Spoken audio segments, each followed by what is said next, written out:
Dito ako ngayon sa Sampaloc, Manila. Ito yung pang-anim na booking ko. Nagsimula akong bumiyahe kanina 6:40 AM. Ngayon ay August 5, 2025. Ang una kong booking galing ng Batasan, papunta naman ng BGC. 287 ang pamasahe. Pagdating ko ng BGC, naghintay lang ako ilang sandali lang, pinasukan kaagad ako ng booking. Papunta naman ng Arca South sa Taguig. 101 naman ang pamasahe, binayaran ako ng 110. Kasunod naman, yung pangatlo kong booking, siguro mga 15 minutes ako naghihintay doon sa Taguig. Pinasukan ako ng booking.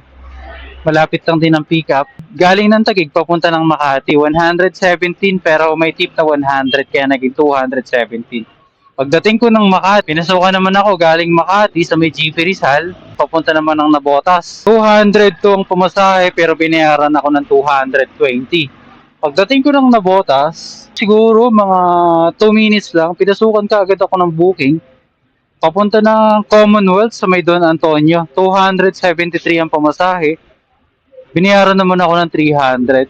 Pagdating ko sa may Don Antonio, naghintay mga 18 minutes to 20 minutes ako nandun. Pinasukan naman ako.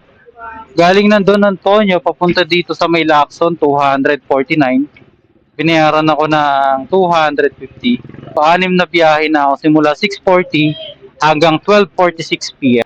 Papahinga muna ako. Kakain muna ako. Naka 1,384 na ako.